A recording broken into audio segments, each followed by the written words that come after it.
Hey everyone, welcome back to the channel. My name is Tori if you're new here, and today I am showing you my Prepper Pantry haul. I have my little Emmy with me, and I wanted to show you what we decided to get. And I wanted to remind everyone that a Prepper Pantry doesn't always have to be shelf-stable items. So whenever I find something on sale, I try and buy a lot of that item if we are going to eat it, and we store it in the best way possible. So some of these items can be stored in the freezer, some can be dehydrated, and they were just a great sale. So that is what's going on.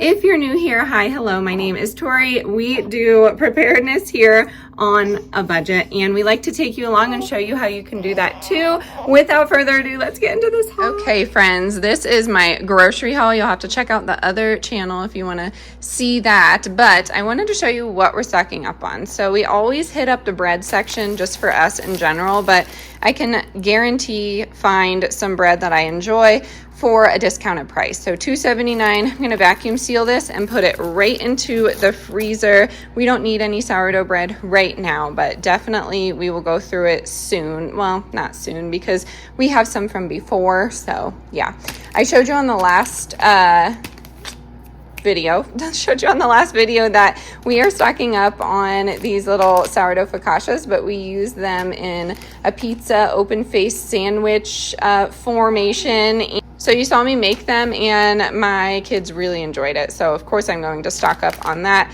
Again, it just gets a vacuum seal and then that will go into the freezer. When it comes to bread in the Prepper Pantry, of course I stock flour, yeast, oil if I need to, and something shelf-stable egg-wise, and I can make my own, but I do like having these items quick grab-and-goes for the freezer. Next up, Chicken Creations Zesty Lemon Pepper. This doesn't expire until 2026, and it was 32 cents. Pretty stoked about that. There was only one, otherwise I would have gotten more. These are great to have for your bug out bag, so I went ahead and grabbed that. This white chicken, the lemon pepper, is really tasty in like an Alfredo pasta. So you just take pasta, your Alfredo sauce, this with some red bell pepper or dehydrated pepper. Sometimes I do the marinated peppers and it just becomes a really tasty meal. 11 grams of protein in here is pretty awesome. Next up, wow, yes, more meat. We got these Vermont uncured pepperonis, 50 cents. Normally they are $1.67. So I went ahead and stocked up 9 grams of protein on there, and there's 0 sugar. This is the uncured pepperoni turkey, but these over here were also on sale. The Chef's Cut Real Jerky, 1 gram of sugar, so not terrible. These are also turkey, and they're 9 grams of protein at 42 cents. Not really worried about the expiration on these. As you can see, we got a bunch, but there were so many left over, and my husband told me to cool it in the store. So of course I did not get as many as I wanted to, but they're great to have for grab and go. Just a quick source of protein to keep you going.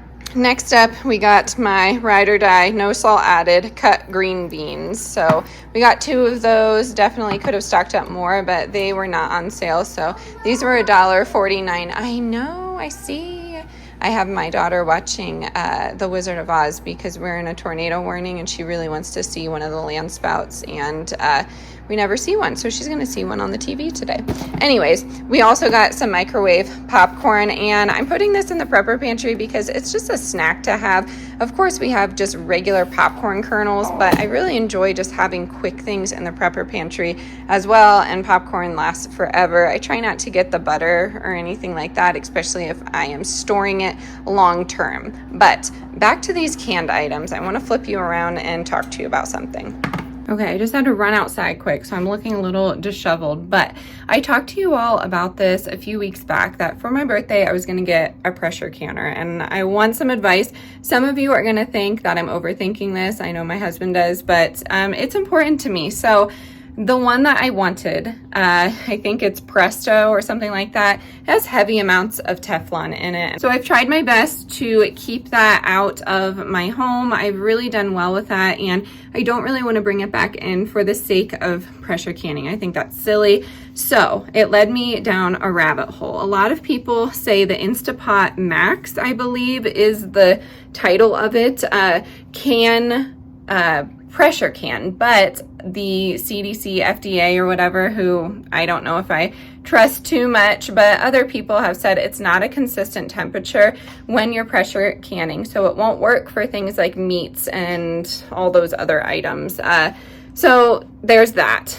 Then that leads me down to why not get a non-electric pressure canner, and why not do that in your home? I can't do that. I have a glass stove top and I'm pushing it with my water bath canning on there in general, so I can't do it on my glass stove top safely. I've been warned about it from neighbors. Hers cracked and she had an explosion, which I know can happen, but wasn't too worried about the explosion. But I don't want to break the stovetop, especially when we're trying to sell a home. So there's that. And then it leads me to, why don't you do it outside? And that would be phenomenal, but I need a whole burner setup, and that would be more money that I want to spend. So for pressure canning, I don't think I am going to venture down that safe route. I'm going to stick with my water bath canning. So when it comes to canned meats, canned beans, and things like that, we are just going to get them from the store. And that is why I purchased those green beans. And really, those are the only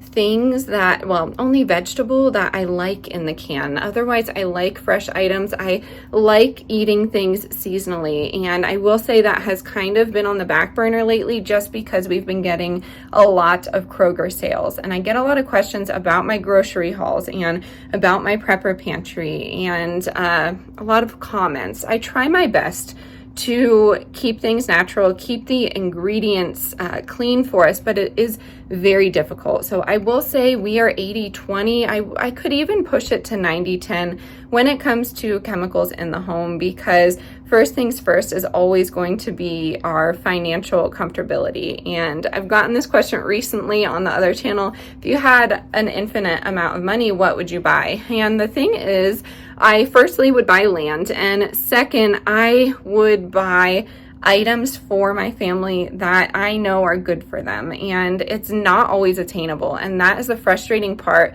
about having this prepper pantry, and just, I mean, life in general. And I know we all can feel it. I've had like 2 breakdowns in the grocery store, just tears in my eyes, trying to figure out how people are going to survive this inflation. How are people going to survive these food shortages? And it, you know, it gives me peace of mind knowing that I do have this stuff behind me. And I don't say this to be scary, but a lot of the time preppers have gone through this, have gone through food insecurity. I've been through it, and it's scary, and I will do everything I can not to have my family go through that. And I think that's really important. Experience is always important. So I just wanted to get on my little pedestal and, well, is that what you say? Yeah, pedestal, I don't know, stand, and tell you how I'm feeling about money and how I'm feeling about the, I don't know, the economy, the state of our world, because I haven't done that in a while. But that is why I'm not pressure canning,